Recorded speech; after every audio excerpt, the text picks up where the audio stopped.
All right, class. Our next knot for forestry, search and rescue work, rock climbing work, urban tree care work is the second half of the previous knot, the single figure eight.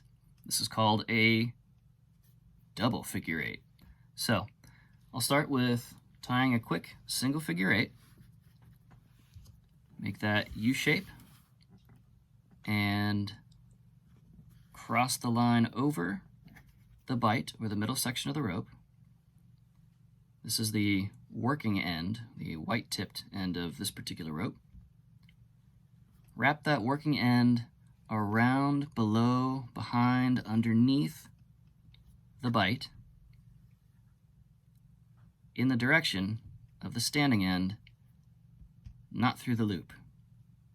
Then take your loose or working end, point that in the direction of the loop, and feed it through or pull it through that loop.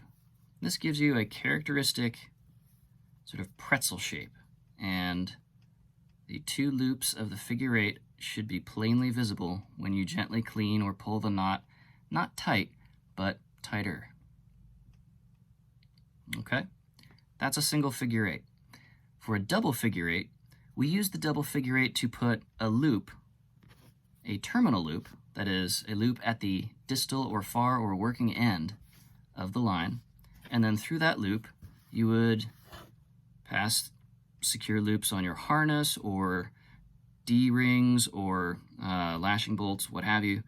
You use this to connect the end of a line or rope very securely and safely without degrading the strength of the rope to some other object. Okay, so that makes the double figure eight, technically speaking, a hitch. All right, let's do this again. Single figure eight, and then we'll go right into the double figure eight from there.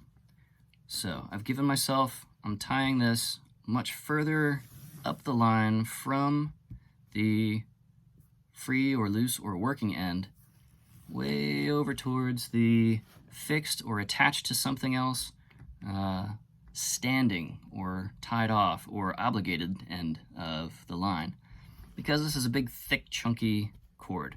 With paracord, something much thinner in diameter than this cheap nylon rope, you can tie a little bit closer to the end. But since this is a big, thick rope and not particularly agile, it takes a lot of length to curve around itself.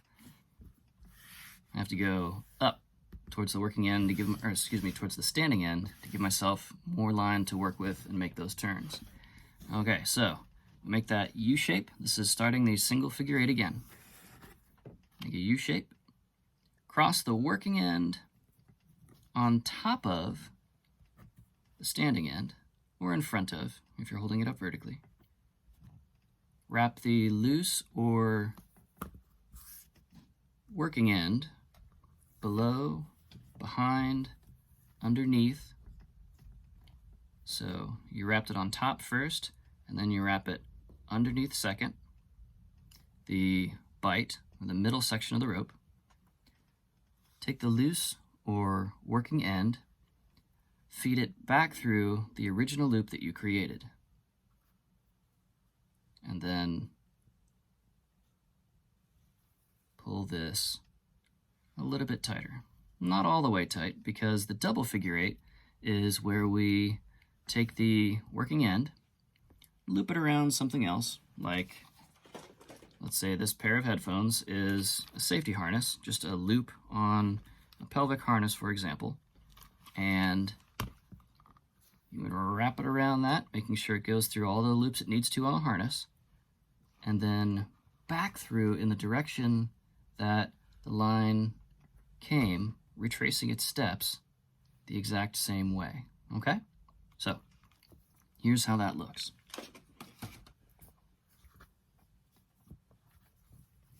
I'm going to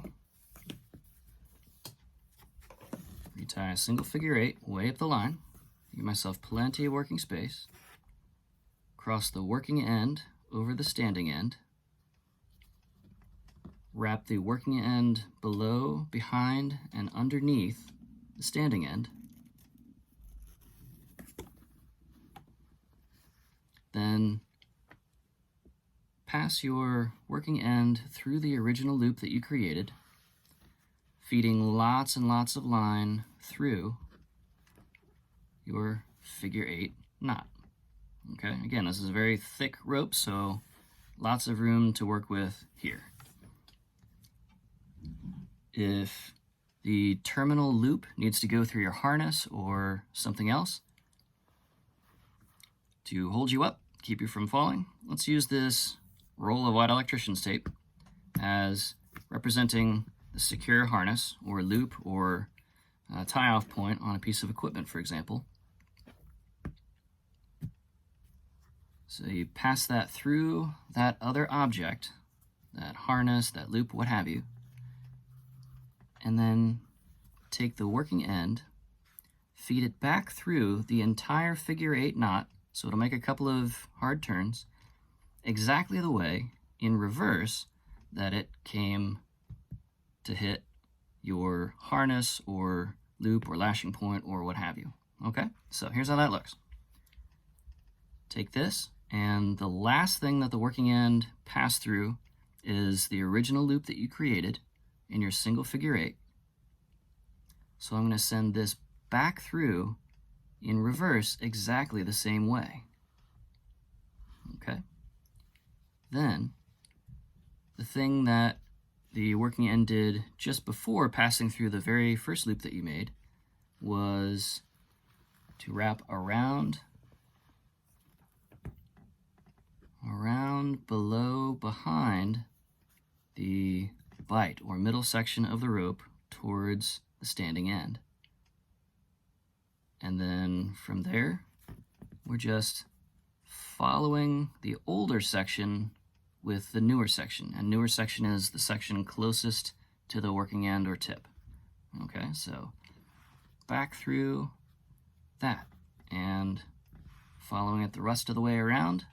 This is our original loop that we made, so we follow that and follow our original loop back through the upper loop, the second loop that we made in our single figure 8, feed that in the direction, retracing the rope steps all the way back to the standing end of the line.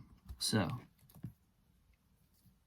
a double figure 8 still has that characteristic pair of loops. Here's the original loop that we made, here's the second loop that we made with our single figure 8, and what we've done is the working end goes from the single figure 8 through your equipment or harness or personal protective equipment or stretcher or what have you, and back through exactly the same way that we came out, but in reverse. So through here, up through here, around, underneath, behind, through, comes around following our original very first loop, and then back through the second loop in the direction of the standing line. This is a little bit hard to wrap your brain around until you try it a couple of times and you kind of see it. So if you think of the working end of the line like a snake,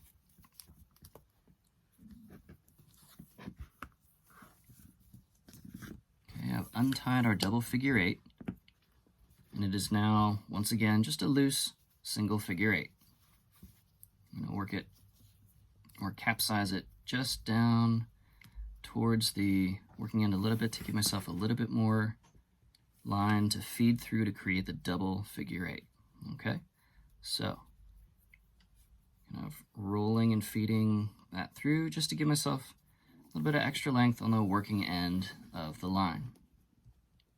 So again, single figure 8, working end, harness, loop point, hard point, attachment point, whatever. Some other thing that you need to hitch onto to connect the line to some other external object to the rope.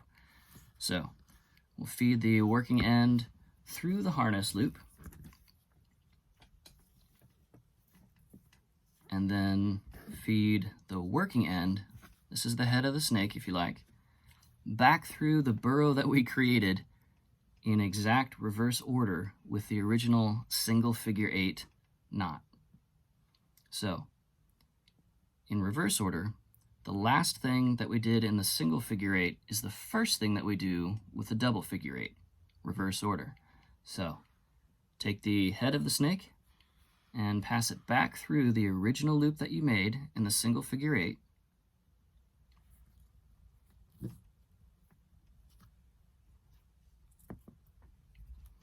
And then from there, the snake had originally gone around the standing end, or the fixed end, or the attached to something else end of the line. Went around and underneath and behind, so we'll go ahead and do that second.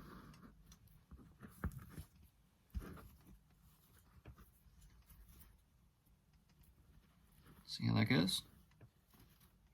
Okay.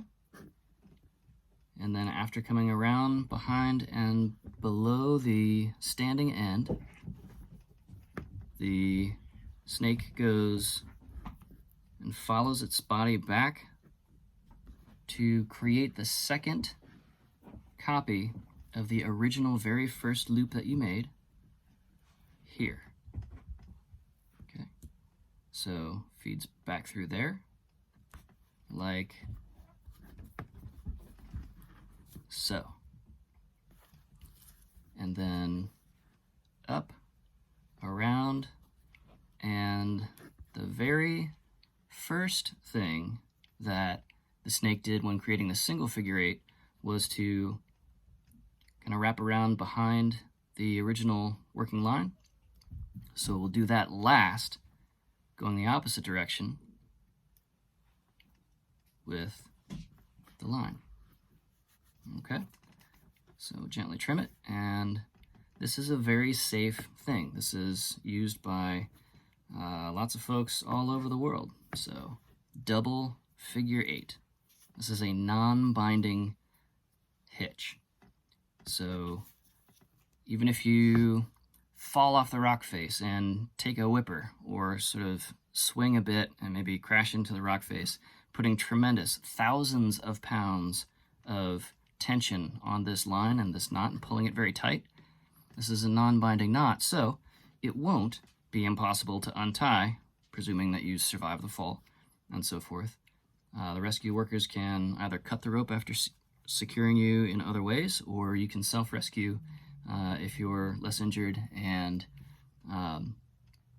belay yourself down and so forth. And then at the end of that, no matter how tight this goes, it's non-binding, so you'll always be able to push the snake back through the double figure 8 in reverse to undo it from the working end.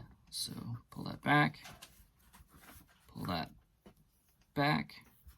unwrap, pull it back. Now I've got a single figure 8 and a rope that is not significantly weakened by the tension force of the knot. Okay, so let's do this a couple more times so you can practice it and acquire this skill if you don't already have it. Here's our single figure 8, and here's plenty of rope on the working end. We're gonna feed this through something like a harness. Then we take the snake without going through that harness loop again. That would be killer bad. But around that harness loop, whatever we've hitched onto, and then feed it back in the direction that it came out of the single figure 8 in reverse order. So the last thing it came out through was the original loop that we made right here. This is the working end. And now we take the working end and the snake follows its own body back in reverse order. So through that original loop,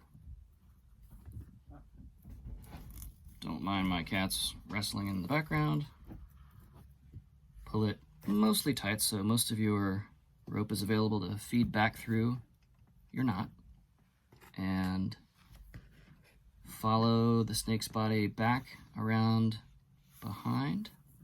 So you'll see we're starting to create parallel lines.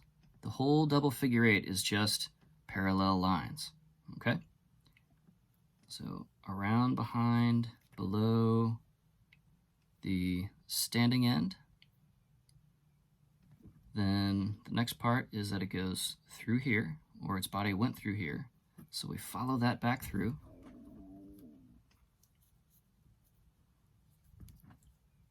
Okay, we've now gone through the original loop the other way. And now we double that original loop. So here's the original loop here.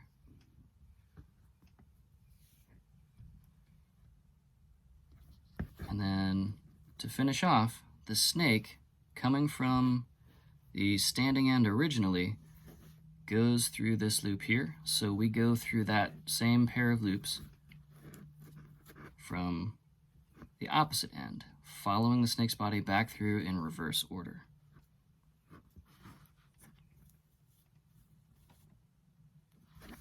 That's a double figure eight.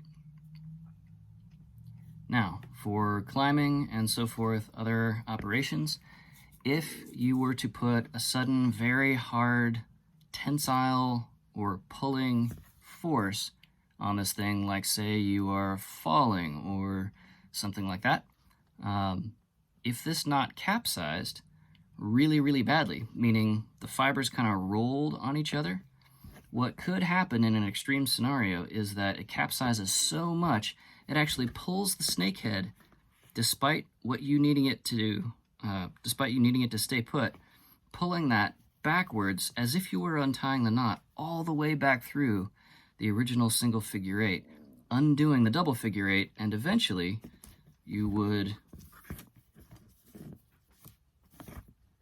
and this can happen in a fraction of a second if you don't tie a stop knot, so that's what we'll do next.